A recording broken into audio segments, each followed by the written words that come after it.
So this is about short multiplication.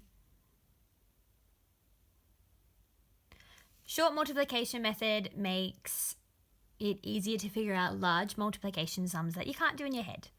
So for example, if I had 85 times 2, I would set it up just like this. My first point is that I always have to start at my ones column.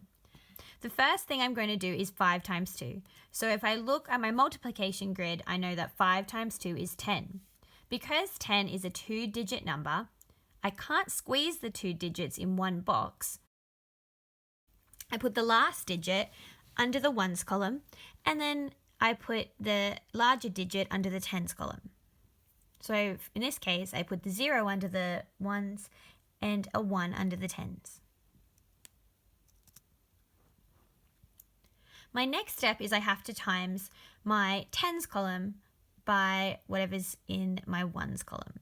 So I'm going to do 8 times 2. So I know if I look at my multiplication grid, 8 times 2 is 16. I look underneath to see, is there anything I need to add? Now this is where it can get tricky because firstly I need to do my times tables and then I need to add what's left over. So it's a 2-step part. So I know that 8 times 2 is 16 plus 1 is 17. So that means I need to write a 7 under my tens column and 1 in my hundreds column because there's nothing left to times. Short multiplication is even more helpful when I've got larger numbers.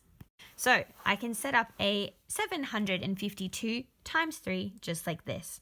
Now I know that more than likely I'm going to need a thousands column for this. So I wrote a capital T and a small h in one box to stand for thousands.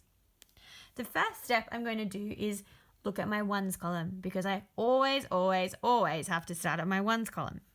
I can see that 2 times 3 is 6. If I didn't know that, I could always check my multiplication grid. I write a 6 in my ones column. It's only a 1-digit number, so I don't have to worry about carrying anything.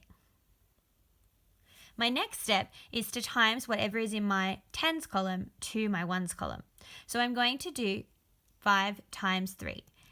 5 times 3 is 15. There's nothing underneath, so I don't have to worry about adding. So I'm going to write a 5 under my tens column, and then I'm going to put a 1 under my hundreds column. This is where it's key. I need to put it under the column I need to times. Next. So the next step is to look at my hundreds column.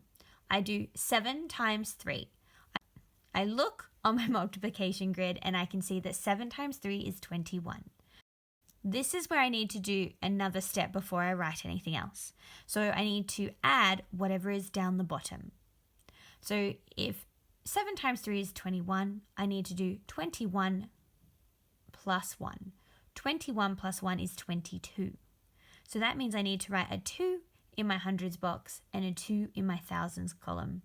So that means the answer is going to be 2,256.